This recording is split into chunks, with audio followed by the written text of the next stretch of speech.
Visit Avery.com, Avary, for the most up-to-date news and information on Team Avery. Avery, Avery, Avery, Avery, Avery, Avery, Avery, Avery,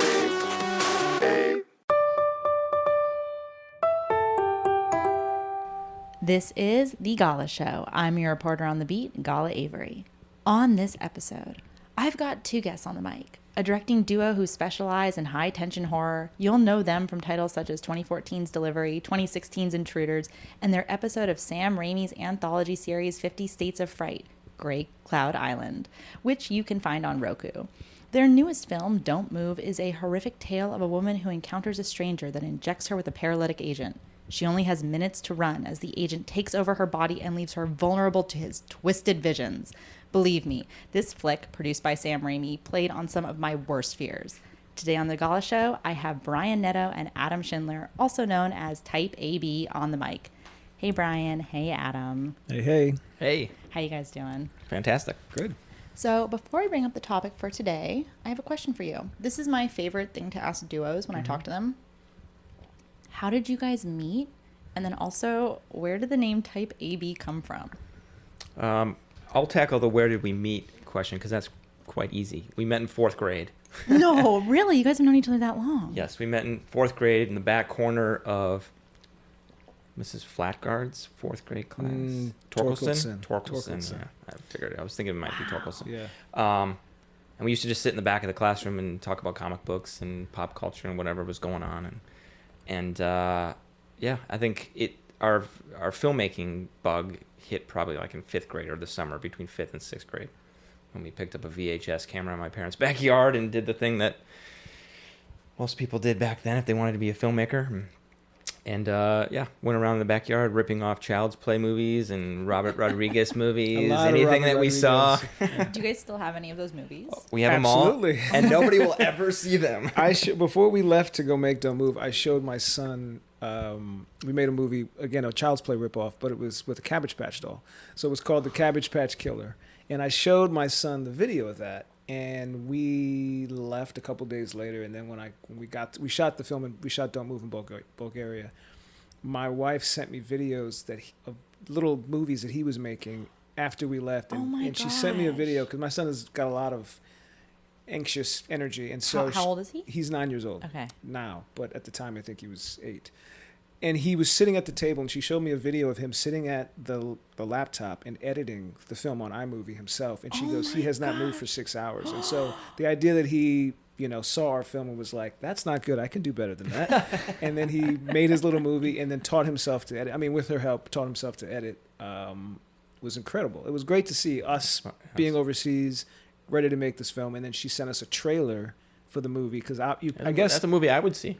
The trailer that he put together, I'd see that movie. Pretty Oh my good. God, I want to see the trailer now. I will show you the trailer. It's so funny because when I was younger, I actually did something similar. I had a friend who was not into movies at all. I was really my dad has burrowed it in my brain, movies. Mm-hmm. But we had a movie called Extreme Baby.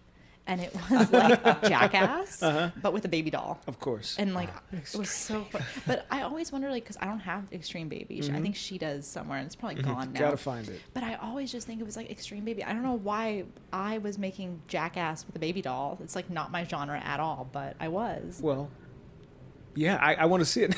Now I want to see it. So, and the name Type AB.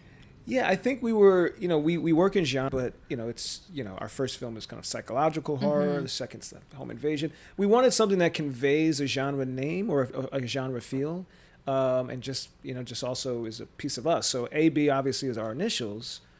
And it's also blood type, too. And also blood type, exactly. Personality type. There's a lot of things that people pull from the name that weren't necessarily part of the equation when it came to kind of us trying to figure it out. But yeah, it's more like just it leans genre, but it's not too genre. It's not like machete films or you know what I mean, like blood, guts, and gore entertainment or anything like that. It's just kind of like on the fringes of genre and plays in different places. So I don't even remember who came up with the name. One of us did, and we're like, Yeah, Sure. that sounds pretty good. I remember we were working with an editor who helped us, like a consulting editor on our second film, and he's Australian, very talented guy named Luke Doolan. And we were telling him the name. He goes, "You said Type AB." He goes, "Thai Baby? Yeah, Thai Baby?" I said, "No, not Thai Baby. Type AB." Thai Although I baby. was Thai like, Baby. well, now we've missed it. Now Yeah. we've messed that up. It should have been Thai Baby. Oh my gosh. Yeah, I forgot about that. Now, as always, my guest gets to bring their topic to the mic. So, you guys, why don't you tell us what your topic is and why you decided to choose it? We wanted to talk about first films. We've been on this journey with press now, talking about Don't Move, which is our third film. But it kind of we had a couple of people in the press bring up our first film that they'd seen and were fans of, and it kind of brought us back to that journey of making your first film. So we wanted to talk about some of our favorite first films and why they had an impact on us, and then talk about what that journey that you go on when you're making your first film, and then how that potentially sets up your career, and what it can do to kind of give you a foothold in the industry, hopefully, if it's met well, if it's received well. But before we bring up the topic, it's time for a commercial break.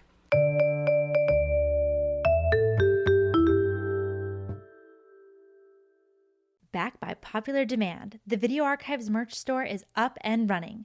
Get your favorite t-shirts, hats, notebooks, stickers, and more at videoarchivesmerch.com. You know me. I write all my notes in the Notes on Cinema notebook, the Gala edition, of course. Check out videoarchivesmerch.com to get yours today.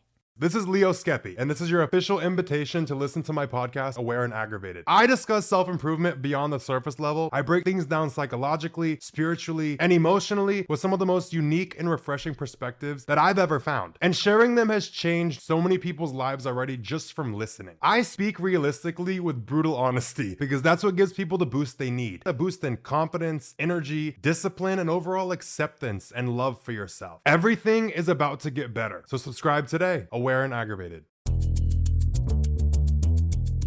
Okay, it's official. We are very much in the final sprint to Election Day. And face it, between debates, polling releases, even court appearances, it can feel exhausting, even impossible to keep up with.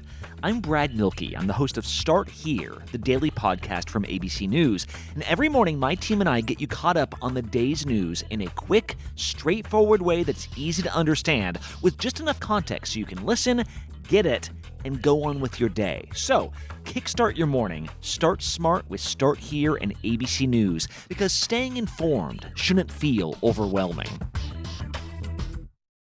Hey moms, looking for some lighthearted guidance on this crazy journey we call parenting? Join me, Sabrina Kohlberg, And me, Andy Mitchell, for Pop Culture Moms, where each week we talk about what we're watching. and examine our favorite pop culture moms up close to try to pick up some parenting hacks along the way. Come laugh, learn, and grow with us as we look for the best tips. And maybe a few what not to do's from our favorite fictional moms. From Good Morning America and ABC Audio. Pop Culture Moms. Find it wherever you get your podcasts.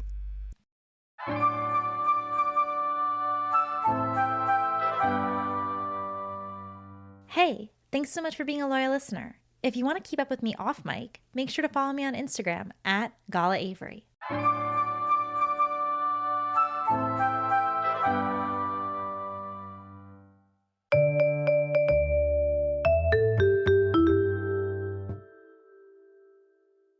And we're back. You heard it here. We're going to be talking about first films. Okay, so normally I would set my timer here, but this topic was so exciting to me because they each got to choose 3 films and I got to choose my favorite debut features. Mm-hmm. So I'm ditching my timer for today. My show's whole entire thing is my own creation, so I can destroy it if I feel like it. If we ramble too long, we apologize in advance. Who cares? So I am going to ditch the timer so we can have the full discussion for the films that we've each picked out. So who wants to begin? And maybe before we start, tell me the criteria for your picks, because I think we all have different criteria and we have not shared the movies with each other. We have not shared them, so I'll tell you my criteria. I've not heard Adams or Gala, so I want to hear those before we jump in. But because you can choose so many, you could go. Oh my god, you could go to any director. The list is so it's intimidating. I chose films whose filmmakers whose debut films I was watching in the moment. So not someone like, we love Sam Raimi, huge influence on us, but we didn't choose Evil Dead. I didn't choose Evil Dead because of that. I wanted someone who I was watching their career grow, but at the time when I first watched their film, it introduced me to something that I'd not seen before, or a voice, or just something like that. So I chose films who I witnessed their debut film in the moment. That was my criteria for myself. Adam, what about you? My criteria, I really didn't give myself really any criteria. I literally just, and you'll start to figure this out between the two of it. I just went with my gut. The three that popped into my head as like the ones that I have very specific visceral reactions to, and then also, I guess I did have criteria then, but ones that I had a visceral reaction to, and then also ones in which the filmmaker's gone on to make at least one or two more films. So that's kind of my criteria, I guess. Okay, I kind of had criteria similar to both of yours. So it had to be a director that I had seen more than one of their movies. So I couldn't have only seen their debut. I had to also have liked their debut film the most out of their filmography. Because some of them, like Sam Raimi, for example, I think Evil Dead 2 is better than Evil Dead. Interesting. So I can't pick Evil Dead. Yeah. And so I kind of did that. That's tough. It was tough. Yeah. And then, just like it had to be their debut feature film because some people have debut short films. Sure. And so I was like, okay, it has to be a feature. It has to be, I have to have seen more than one, and I have to like that movie the best out of all of them. Yeah. But I do have like runners up just in case you guys pick I one. mean, we could The be funny here thing is, forever. I think it wasn't a criteria that I set for myself, but I do think that the three I picked are my favorite films of the filmmakers too. So it wasn't a criteria that I came up with, great. but now that I look back and think about the ones that I picked. Brian, why don't you start us off with your first pick? So this will be the only one that I think Adam might have. Oh yeah, we thought maybe there was going to be some There was crossover, one but just in so case. I'm choosing Reservoir Dogs. Okay, that was on my list. Oh, it and was. but not Not- on my list. But that was on my not on my list. That was on my backup Okay, list that was- because that people ask me all the time, what is my favorite movie of Quentin's, and it is Reservoir Dogs. Interesting. Second is Jackie Brown. Okay, so if you catch me on the right day, I'll say, and this is from someone who, when we went to see Kill Bill, I'll remember it. We went to see Volume 1. Like, I had tickets in advance. I couldn't sleep the night before. So I love all his stuff. But Reservoir Dogs, but Jackie Brown, if you catch me on the right day, I will say is my favorite. Okay. So you and me both. Yes. No, of course. Anyway. But so Reservoir Dogs, the reason I chose that was because that, my films are also ones I remember the first time I watched them. I remember the setting. I remember how I felt afterwards. And for that one, I think my introduction to it was probably the magazine. So Film Threat. Let me preface this. We were living in Minnesota at the time. So getting independent cinema like that, if you didn't attend Sundance and if you didn't have Revival Home or like independent cinema chains or theaters, it would be really hard to see in Minnesota at the time. So I'm not sure where it would have played in a theater there, maybe Uptown somewhere. Uptown. Yeah, Probably. would play Uptown. But my first time seeing it was at home. So it was probably VHS over DVD. I'm dating us a little bit, but I probably had heard about it. I remember reading it. Quentin would be proud. Oh, he would be proud He of would it. be proud, Yes. yeah. Oh, I love VHS. I really do. I remember reading about it in Film Threat magazine, and I remember some of the images they had of Harvey, pointing his gun down at Tim on the ground. So it was an article about the film, and it talked about the violence in it, and it talked about the influence. And so I'm like, I've got to see the film. So I remember renting it. I remember watching it. The basement we had in our house was kind of the hangout spot for a lot of friends to come over. So my father had built a bar, and he put a TV behind it. And so we had these stools that you would sit on, and then you would watch it over the bar. We could not drink and did not at the time. But It wasn't a fully stocked bar. Yeah. It was a bar minus Disclaimer. the alcohol. Did you guys watch this together? I don't think so. Not Reservoir Dogs. No. We've watched it together many times. Yeah. I don't think the No, first time I don't think we Yeah. watched it together. And I think... But I remember those images in Film Threat. Yes. And I remember going to Barnes & Noble, the small Barnes & Noble we had, and Yeah. just grabbing every magazine's, that cinematography was magazine. for people that grew up outside of LA or New York or like a hub that has, like I don't know what Chicago's like, but the magazines, this is pre-internet. So again, dating ourselves, but that was all you had. You had places like Film Threat or Fangoria or Cinefex, which is mostly about special effects and visual effects. That was all you had really to dive into something like this because, if it came out in Sundance and it's in the Twin Cities, it may not have made much of a ripple there. So just watching the film there, I know I probably had to pause it after the ear sequence. I'm pretty sure I did.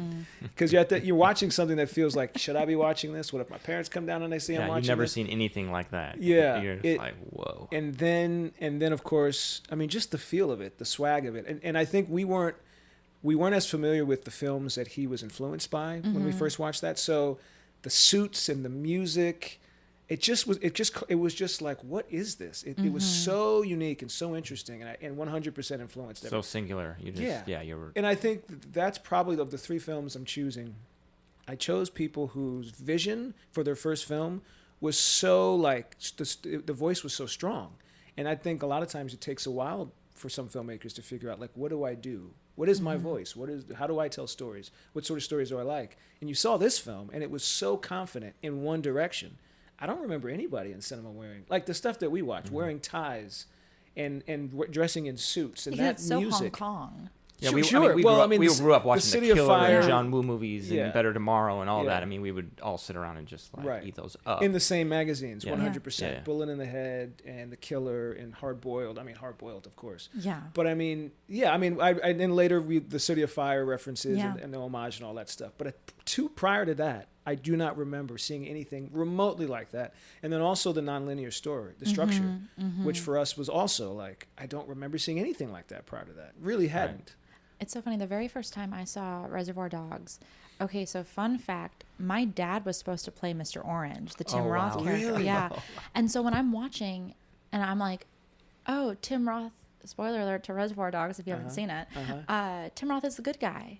Because I knew my dad was supposed to play him, because my dad is still Mr. Orange and Quentin's Mr. Brown. Like when they talk to each other in emails and stuff, they'll actually refer to each other as that. Oh, cool. And I was like, love oh, yeah, that. he's a good guy. And then when it was revealed he was a good guy, I was like, Yeah. I knew that. Because Yeah. it's like, it's my dad. And so it was kind of weird. But it's funny, like when you know little things like that, Yeah. when you have hindsight, Sure. you're like, okay, yeah. But I love that movie. Love the film. Reservoir And- Dogs is so much fun. Yeah. Subsequently, a good friend of mine out here, his father is the undercover officer that trains Tim Roth. Oh, really? Yeah. Oh, it's so fun. It all comes full circle. always come full circle. So anyway, that's mine. That's First yours. one. It's your first pick? First one. Reservoir Dogs. Okay. Adam?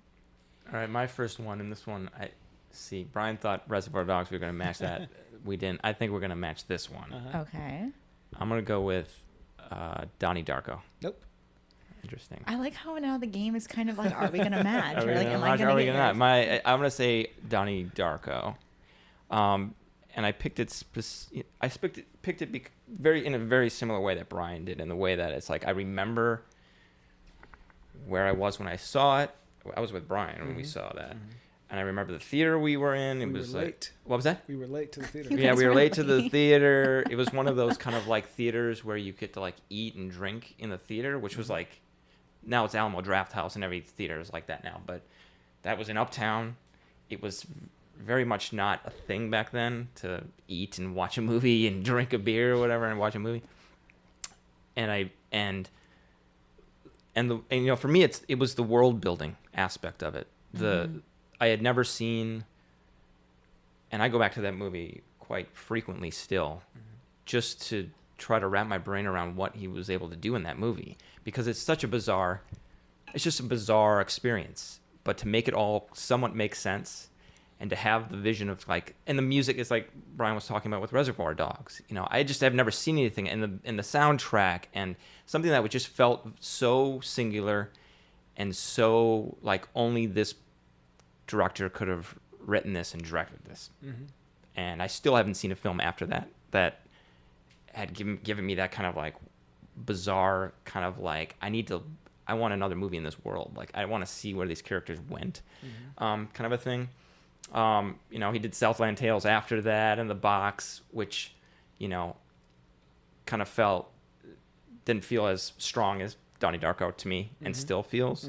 So I don't know. I mean, I got a T-shirt with, you know, Frank the Rabbit on it, and it's just a thing that I continue to go back to. So yeah, Donnie Darko. I mean, I remember us going to a diner after that, and both just kind of like sitting there a little bit stunned by, in a good way, about, because it was something that, you know, being from Minnesota again, we're reading about all the independent films and things that are playing in the festivals and what have you. And this is a movie that there's 2 screenings on the small theater in Uptown, which is downtown Minneapolis. We lived in the suburbs of St. Paul, so it's like a 45-minute drive to get down there, and it's a slog and all that. But to experience it and then just be blown away by it, and then be able to like have pancakes and sit and think about it and go, wow.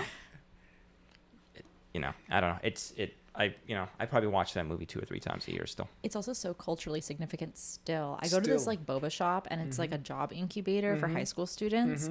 And a new girl just started working there, and I overheard her, because I'll go and I'll edit like podcast episodes and like sit there.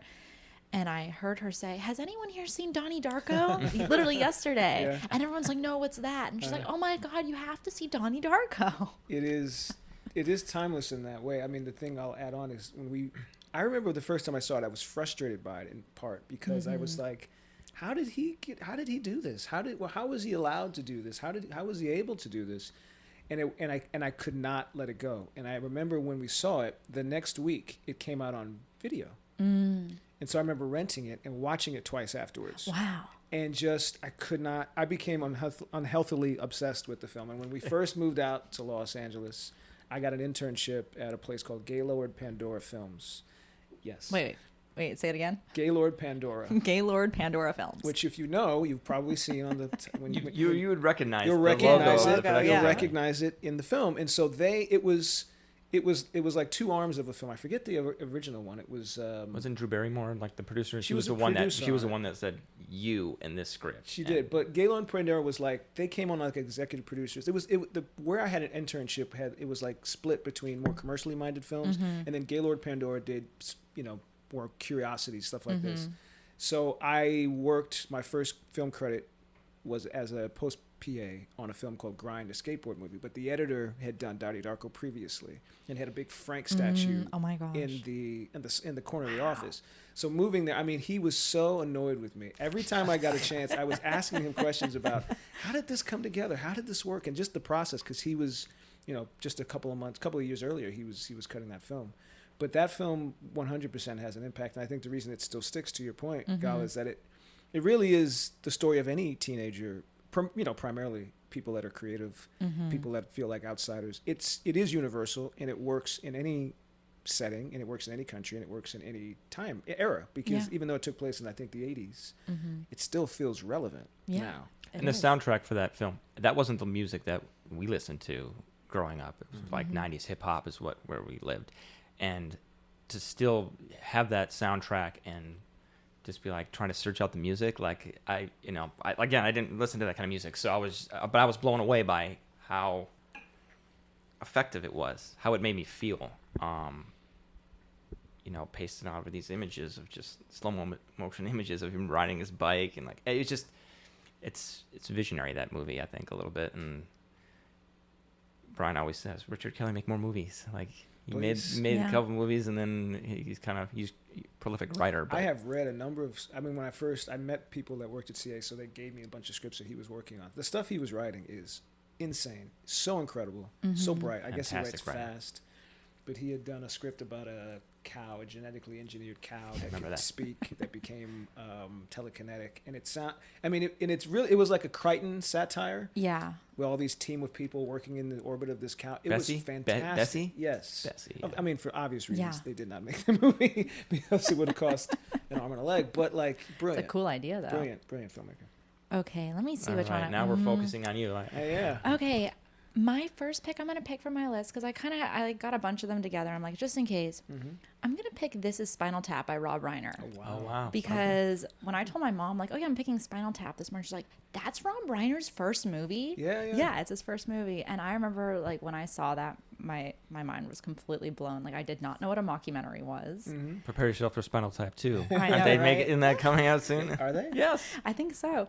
And I remember, like, all the music, like Big Bottoms, My Girls Got 'Em, and, like, Stonehenge. I actually listened to the soundtrack, like, in the car, like, unashamed, like, totally unashamed. And I was, like, maybe in, like, 5th grade. And I remember my dad tried to take me to Spinal Tap Unplugged. But did they perform? They performed live, Spinal Tap Unplugged, in, like, 2005 or 2004. But it was my best friend's birthday, so that means it was April 22nd, 2004. And I decided to go with her instead to her birthday party. And I still regret it to this day. Oh my God, I yeah. wish I had seen Spinal Tap.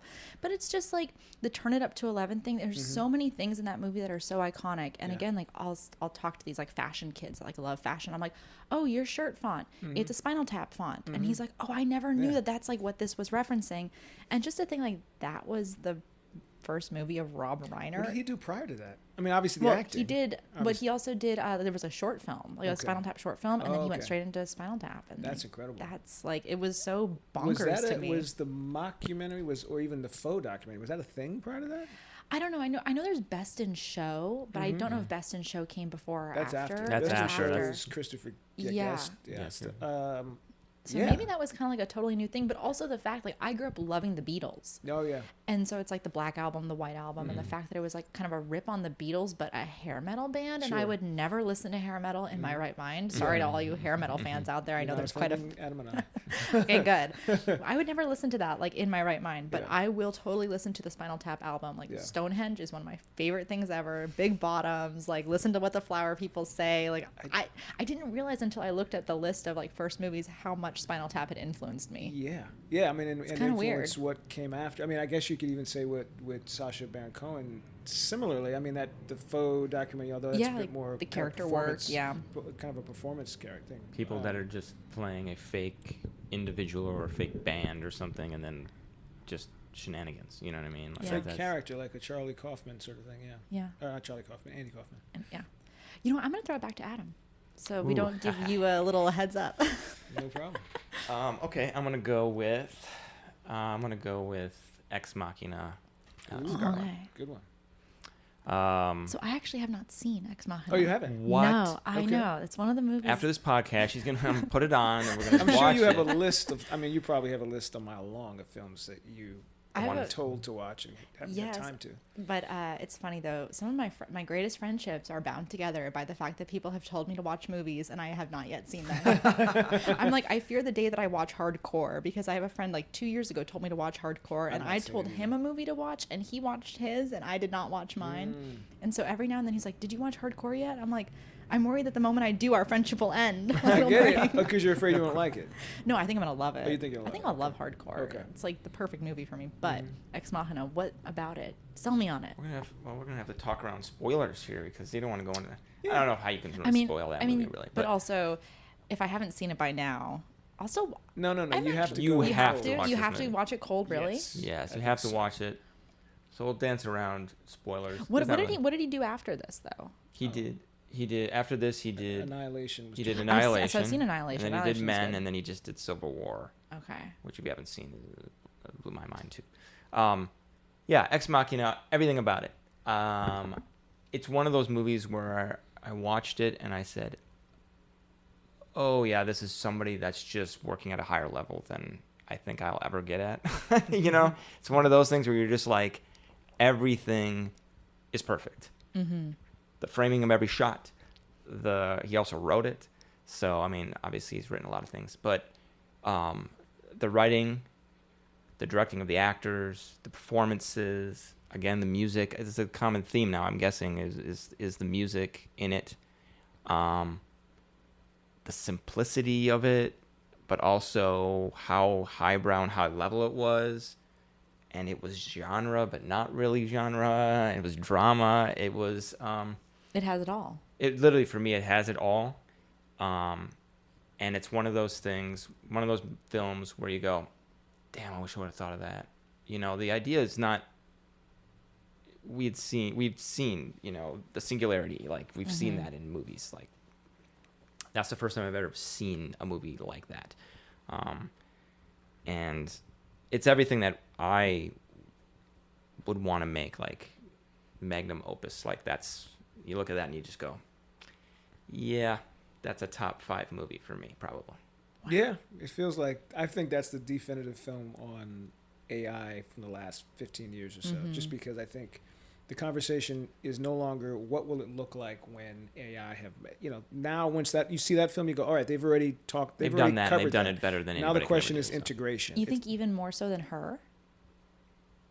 they're very similar. Yeah. They're very similar. I think, yeah, God. Love that movie. Love that I love movie that as film. well. Yeah. They're different. They're They're different. They just are different. They're just I different. think Yeah, and I think the reason they're different is because you're talking about, when you see the film, you'll understand. Okay. But I think her is not embodied, right? Truly, her is a voice. So it's you can have a connection but I think there's something about Having the actual physical. having a physical form in front of you and your interaction with it, And not knowing the difference. and Trying to you're figure out if you know the difference, questioning. you know? Anyway, yeah, it's really Okay, good. I'll check it out because I have a few friends who are like huge fans of the movie Oh, who have sure. told me to watch it. Oh, and so sure. I should have done it by now. I think that we saw that at the Cinerama Dome or Oh, ArcLight. I missed the dome. Oh, I know. Isn't it coming missed the back? dome. I hope so. I mean, they've I've been heard saying rumors that, that for they're years. they're trying to renovate it, and I don't know who that bought it. space is Somebody bought it. too iconic. That location. I have some of the best memories of going to the dome with my dad, and then Toy on Sunset used to be open until 4 a.m. So you go see a late show at the dome, and then you go to Toy, and Toy now closes at like 11:30, and the Yeah. kitchen closes at 11, and it's just miserable for me. I want to be out there eating like fried tofu at 4 a.m. That's what I want to be doing with my life. But okay, what's your next pick? Mine. I guess I could put them in any order. Yeah, you can do any order you want. You're not bound by. I will do Menace to Society. Okay, I by the Hughes also haven't brothers. seen that. Yeah. That was also one. I don't remember the first time I saw that, but I do Yeah. remember watching it a lot, in that formative period. I mean, Mm-hmm. obviously we saw it when it first came out, and I don't even think I would have seen it in the theaters because I think we were probably, it was a little, just a few years older than us. In the sense of like, we were probably in early teens, mid-teens. So That was that, mid-90s, right? it was 90s, and I think it came in the wave, although I think a lot of people will compare it to Boys in the Hood because they both take place in South Central.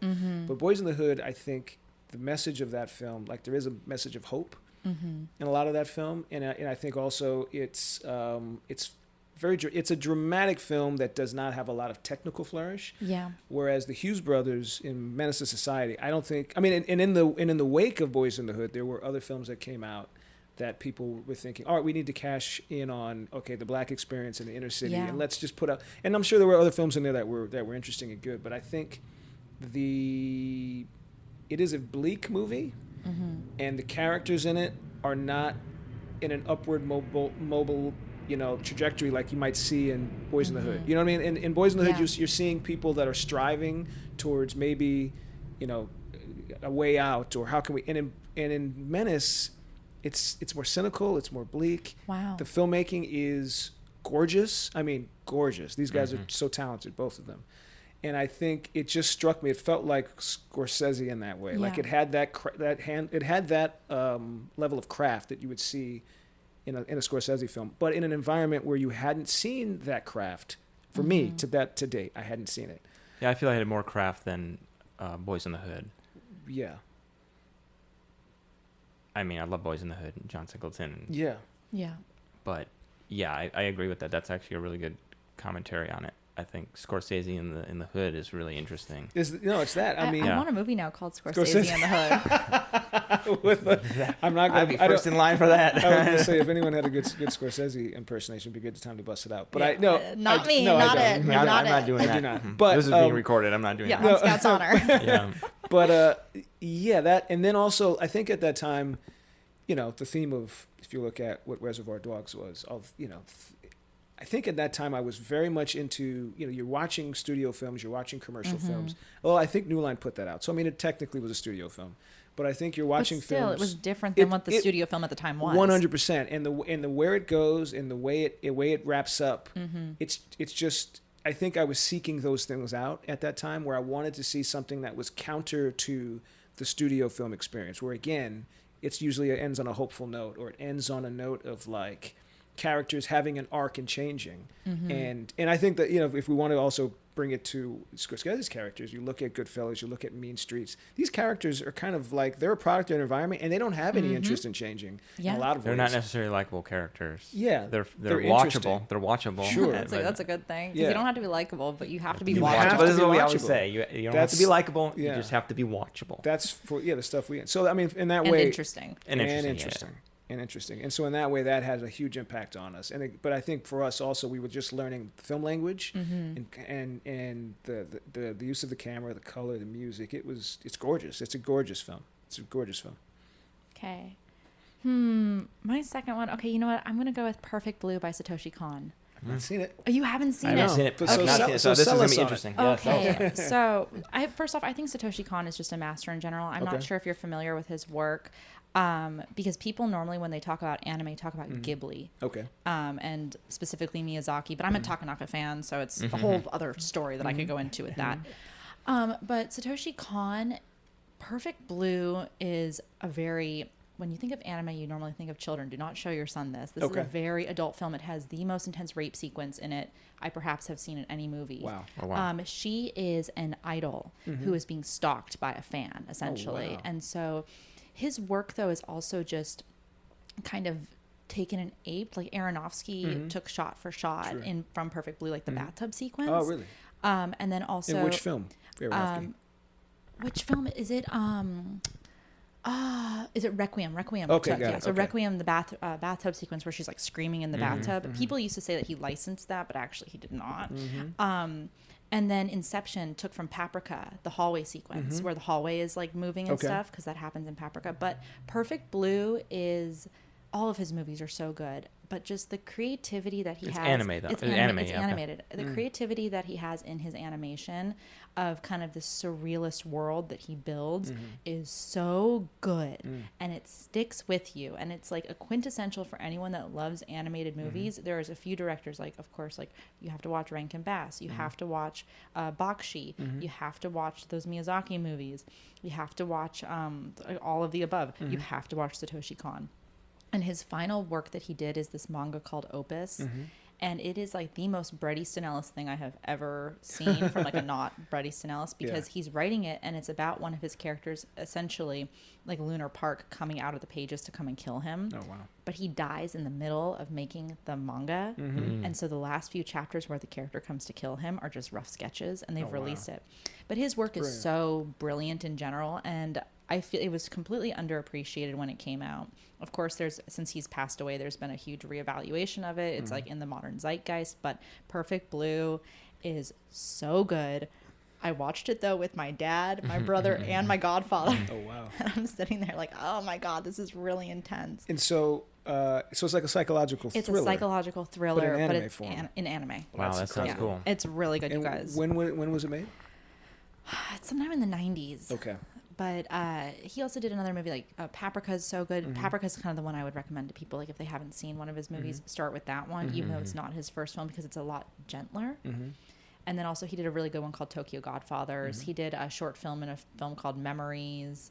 Yeah, he's done only a few, but so good. So yeah, you should watch it. Awesome. But- All right. Well, I mean, the premise of that is so interesting. Yeah. We're big. I mean, we grew up De Palma. Yeah, no, huge it's fans, very and- De Palma. Oh, I love that. And that's the thing is, I feel like when people hear anime, they're like, oh, it's like Yeah, either like Miyazaki or it's like big booby anime girls like yeah. jumping around, like, oh, like I fell in love with my stepbrother's mother or whatever. It's like all that weird stuff that's out now. But it's really good. You should Okay. check it out. Sold. Okay. Sold. Yes, I did it. Sold. have you been to the Academy Museum to see the... Yes, to see the well, Yeah. okay, so every time I go to the Academy Museum, something I want to see is closed. Oh. Yeah. Like the animation too, thing me was too. closed that one time. The costume thing was closed a different time. The animation thing is mind-blowing. My friend took me, or my friend came to town. He really wanted to go, so I took him because he wanted to see the Midsummer Dress. And it said online that it was there, and we got It's there there, and it yeah. wasn't. Oh, it wasn't there? It wasn't there. Oh, wow. They Well, put I it was in the there. back. I've been there 2 or 3 times, and it's been there I every time. feel like it was when I No, saw it. it wasn't there when I went. my They put it in the God. back. I actually asked them specifically. I'm like, where is it? And they're like, oh yeah, we just put that in the back. I was like, how dare you? That's amazing that they kept that. The foresight. I mean, it was made Yeah. in Sweden, right? The foresight know. to hold on. I mean, yeah, I'm pretty sure it was, but Yeah. to keep that because it became a thing, right? That Yeah. people followed. Yeah, That people incredible. fall. Okay, I'm gonna throw it back to you now. Oh, me Yeah, again. Yeah. So I'm gonna go with Lock, Stock, Two Smoking Oh, Barrels. Lock, Stock, and Two Smoking Barrels. Yes. Okay, great. Because I also remember when we went to see this one again in Uptown Minneapolis, for people if that's where you would see. Just so films you know, like we're not this. talking about like Uptown New York or Mhm. Uptown, Not Uptown New York. LA. This is This is Minneapolis. This Is is where there- the art theaters. Is there an Uptown LA? Now that I'm thinking about it, do we That's have a an great Uptown? question. know. I don't think we do. We have like an East Side, West Side, North Side, South Yeah. Side. We have our NoHo, which is our version of I think Soho. I you- guess. I feel like Uptown happens when you have a city that's when it's more like metropolitan, and I don't think of LA as No, very LA it's is not. that. We're sprawling. Yes, a sprawl. So Lock, Stock, we went to see with a friend of ours, Nathaniel Felt, a musician in Minnesota still.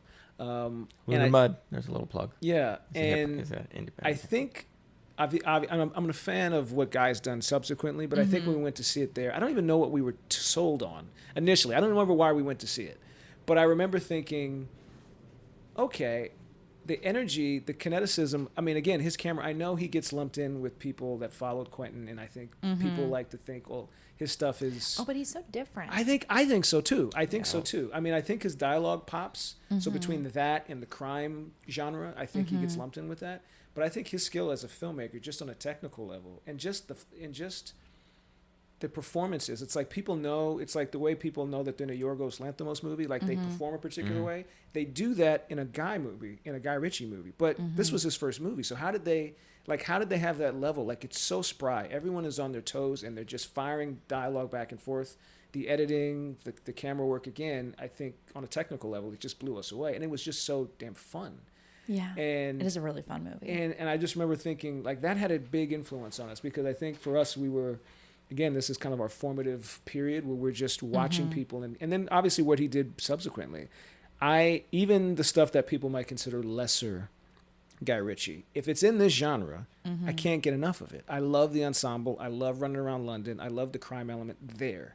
If it were set anywhere else, I might be like, oh, okay, I've seen it. But if it's in London and it's his turf and it's the dialect and that's what gets me excited. And the introduction to that was that movie. And I just remember thinking, God, this movie was fun. Like it sent you out, like, as opposed to Menace or Reservoir Dogs, which sends you out kind of going, whew, all right, that was tough. This shoots you out of the theater like on a high. Yeah. And it makes you just being like, fuck yeah, I want to go watch another movie. Also, the name of it is just so good, like Lock, Stock, Yeah. and Two Smoking Barrels. Yeah. Like, I remember before I had seen the movie, I'm like, I have to see that movie because the name is just that good. The name is the tone of the movie. Exactly. Yeah. That's true. Now I have a couple of them bouncing around in my head. I'm trying to figure out which one to pick. Should Gala go next? Okay, my last movie, it's really weird when I'm looking at my list. I'm realizing that all three are music movies. Okay.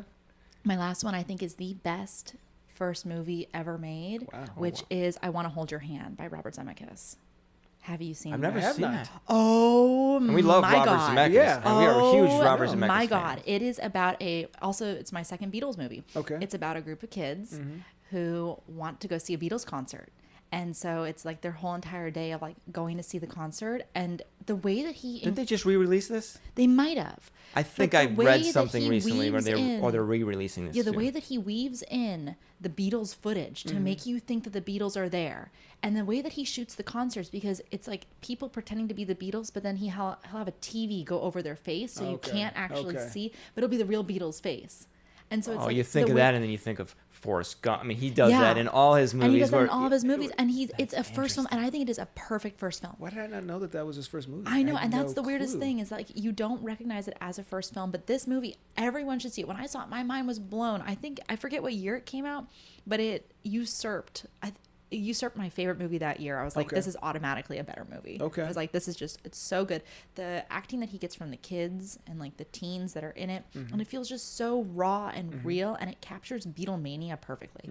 It's amazing. Must have been early 80s then, or late It 70s? must have been, but it's just so freaking good. Incredible. I love it. I think everyone should watch it. I'm so excited that I get to share with you guys this Awesome. movie because I'm making a list here. I know, and I Wanna I am Hold Your too. Hand. Okay. Yeah, I want to hold your hand. And it takes place over the course of just that one just night. that Oh, just I that love- day, we and love it's movies just like them that. like we have to get tickets, we have to go. Okay, like how do we get in, and like what do we do, and then just all the shenanigans they get into, Yeah. and it's like a really great ensemble cast.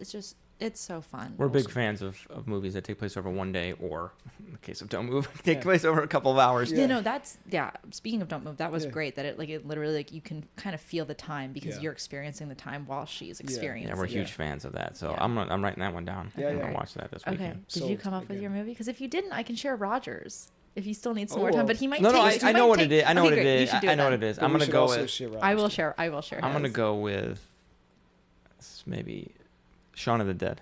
Love that movie. Ooh, okay, Edgar great Wright. choice. Yeah. Because Brian invited me to go to a screening of this, and I didn't know anything about it It was on my birthday, on his When's birthday. when's your birthday? August 10th. August 10th. But I couldn't make it. You're a Leo. No, I know. I went I with couldn't I make went with it, someone else, so I wasn't able to go. And then I just remember you calling me like after, like, yo, you need to see this movie. Like, it's, you know, you think, oh, just a comedy and whatever, but it just, again, I'm really gravitating to the singular nature of a director's voice, writing, everything. And I mean, you watch Shaun of the Dead, and he's fully formed. Like, a lot of times filmmakers make their first movie and they're starting to figure out what again, like Richard Kelly and Donnie Darko, it felt like he was fully formed. Like, he just knew what his voice was, what he was trying to do. And you feel that in Shaun of the Dead with Edgar Wright, because his movies, the editing, there's nobody better at writing into editing. Knows exactly when a scene's going to end. Mm-hmm. It's like there's a comfort, at least for me, watching a movie, Edgar Wright movie, and knowing that he knows exactly when to cut a scene, what the next scene, how that's going to transition into this. It's like film 101, editing 101 for me. The way his transitions, like from even to Soho to Baby Driver to all of the Cornetto trilogy. That's what we marvel at, because you're making a film and oftentimes a scene might just go. You might just take out a scene. But it feels like there's nothing wasted. If he's creating a transition, it's like that exactly, as he shot it, is exactly how it ended up. And that doesn't often happen. I mean, just things will have to go. You'll have to trim a scene because you go, all right, well, this is less important. We've gotten this information out. But it feels like when you watch it, everything is planned. Every cut, every transition, every swoosh to the next thing, it all feels just the way he scripted it or they storyboarded it or what have you. And that is what blows your mind. You watch, I mean, you know, the steroid version of it is Scott Pilgrim, where it's like the text on screen, and like the ability to do that is not easy. I mean, I mean, it's damn near impossible to make that stuff work. We see, how often do you see a movie and somebody's like trying a new thing with like people on a text message, and then they try a new thing with text box on your screen. You're like, that didn't work. That took me right out of it. Never with Edgar Wright. Yeah. So yeah, I'll throw mine out, my other one that I had in there after we're done. Okay. We don't need to discuss it, but I'll. Yeah. Okay. First off, I'm just going to read out Rogers, because when I got this morning, I actually texted him like, hey, Dad, if you had to pick your favorite like first movies from people, what would you pick? Okay. He said the first thing that popped into his mind was Thief by Michael Mann, but that's completely negated because Michael Mann had a TV movie before. So I think, is it Jericho Mile? No, that's not him, is it? Fair. But he had a TV movie, and so Dad is like, nope, Thief can't be it. So his top three, Dark Star by John Carpenter. Haven't seen it. Repo Man by Alex Cox. I've seen it. Okay. And The Chocolate War by Keith Gordon. No, I haven't seen The Chocolate War. Yeah, it's one of my dad's favorite movies of all time. Keith Gordon, the actor? Keith Gordon, the actor, is an amazing director, and he directed this movie called The Chocolate War. Interesting. Yeah, I know. It's really good. You should check that out. All right. Okay. Here were some other first-time director movies that I came across. This is the list of people that I love their movies, but I had to see more than one of their work. Submarine by Richard Ayoade. The Killing Fields by Roland Joff. Fantastic Planet by René Laloux. House by Nobuhiko Obayashi. The Wicker Man by Robin Hardy. It's his first movie. It's his first movie, I know. And The Cat Returns by Hiroyuki Morita. Okay, and then here's some other ones. Okay. Bottle Rocket by Wes Anderson. My favorite of his, by the way. My favorite of his, too. Also, that's why it was like fourth on my list, just in case you guys picked my top three. District 9 by Neil Blomkamp. Oh, wow. Yes. The fact that it's his first movie, it's so that good. That blows your mind. Targets by Peter Bogdanovich. Wow. Lupin the Third, Castle of Cagliostro by Hayao Miyazaki. People always forget that's his first movie that he did, but it's not my favorite of his, but it is his first. The Cell by Tarsem. Oh, God, yes. Of course, The Evil Dead by Sam Raimi. Yep. And you said Reservoir Dogs, and then also 12 Angry Men by Sidney Lumet. I saw that on the list because that's one of my favorite films, and I was like, that's his first movie? I know, it makes you go, I should just be doing insurance. Talk about starting out hard out of the gate. I know. But my favorite of his, I think, is Dog Day. Afternoon. I mean, fair. Yeah. I mean, those but are the fact seminal that films. 12 Angry Men is his first movie is a little unfair. It is unfair, and I think, that was part of the fact that he directed both Dog Day and 12 Angry Men. And just stop there, and you're good. But you can call it a day. I mean, that was part of the other reason we wanted to talk about it, was just because there's so many good first movies. There are, and it's so I think all the things we talked about, all the films we discussed, I think they're really great insights and like a first. Like you go, okay, I see now where the movie. I mean, you could have thrown Pi in there. Yeah. And when you see Pi, you're like, the fact that we all know what we're saying, Pi. where like you saw Requiem. I just watched the other day, and that movie holds up fantastically. I do not like that movie. Oh, you don't slightest, like Requiem? But to be honest, I don't like movies that are like that. It's just the genre of movie where it's like so oblique and Oh, it is. so Oh, dire. it I is didn't watch terrible. the entire thing. I watched enough so that I was just like, okay, we're now in. I was just enjoying the filmmaking. But the Right. first time I watched it, I did come upstairs and was like, 'cause I watched it again. I was like, I need a hug after that movie. That movie I watched with I used to have a film club and I watched that with like 8 guys and like a girl. And during the ass to ass sequence, she and I were just like looking at each other like, please send help. Please I also end watched, this now. Crash with like Yep. Cronenberg? Yeah, with like Cronenberg's Crash. 8 dudes. Yeah. And my ex was there and he's like, why are you watching this with a bunch of guys? And I was like, I don't know. know. I don't do know what not we're know. watching. We're just watching a movie. Yeah. Yeah, very interesting. But yeah, Aronofsky is very oblique. So It is. I mean, it's in Mother, but like that's I think. Oh, I love Mother's my favorite of his. Mother, one of the better viewing experiences I've had recently. When we went, I saw it at a theater by myself, but it was other people in the theater, and there was 2 women that came in after me. They must have been in their 60s, and I held the door for them as they were going in, and I'm like, do they know what they're going to see? And Yeah, they know. And as we left, there was a guy that so clearly wanted to talk about the movie. Because he's talking to no one in particular, but he's just talking. And he's That's like, amazing. Oh my god. no, it wasn't that. You need a hug, like, buddy? he was like, what? What was that? I don't. But what was it even? And I gave him He's my trying to very process. quick. My thought of it, my first initial thought was just that she represented, the earth and Mother Nature humanity, and- and it's kind of coming and it's overrun by all these different things. And then he just looked at me and kind of paused. And I think I said something a little smarter than that. But I think my initial reaction was like, I think pretty close to what they were going for. And he goes, but what does that even mean?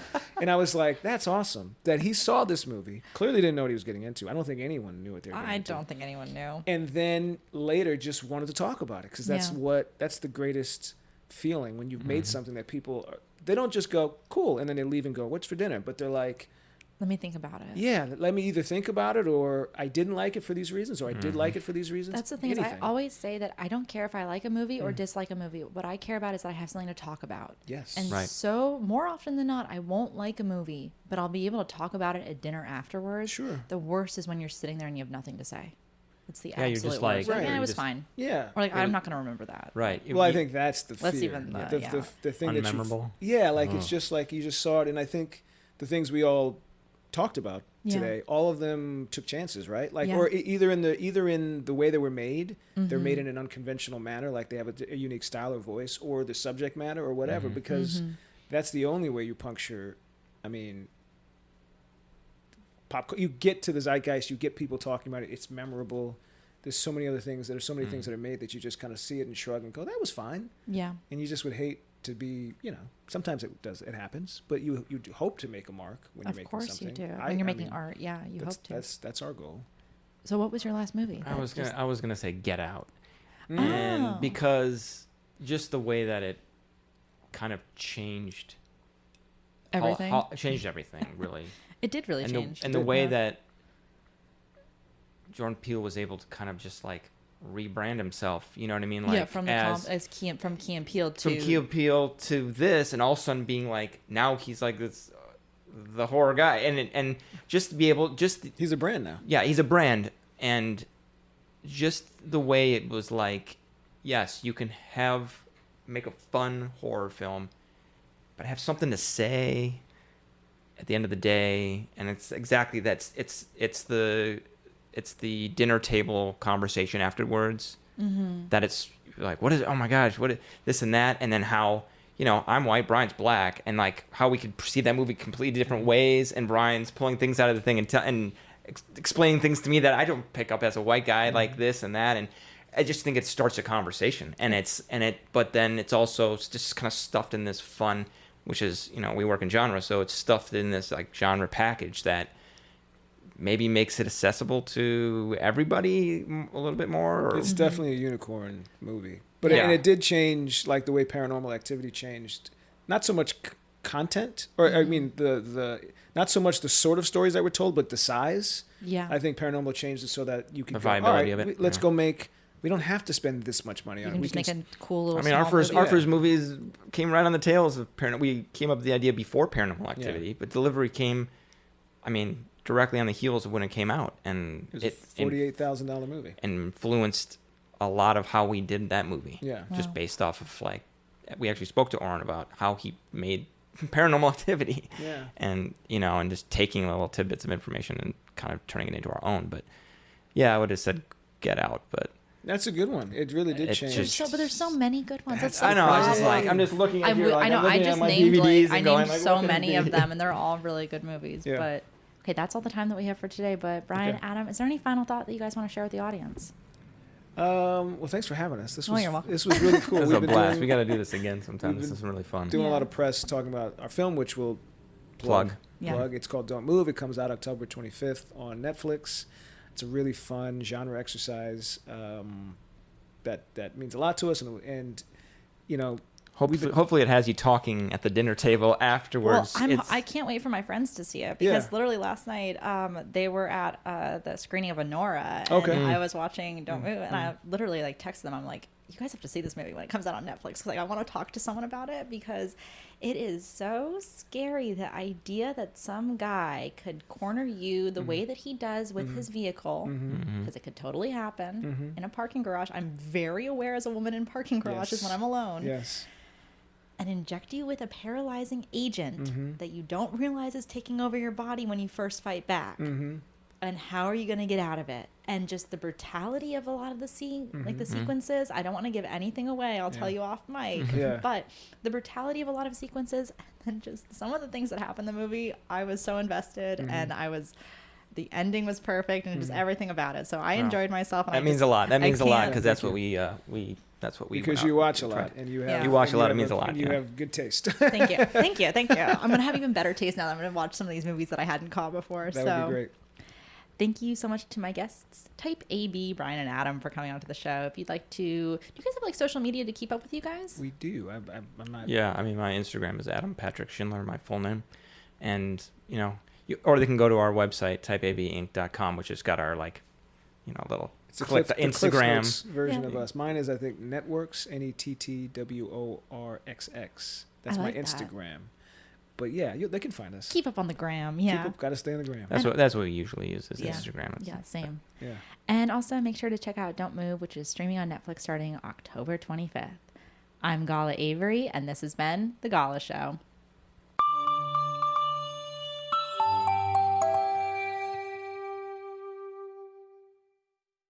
The Gala Show is brought to you by Avery.com.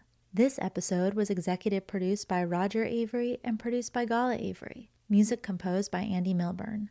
As always, I'm your host, Gala Avery. Copyright 2024, all rights reserved.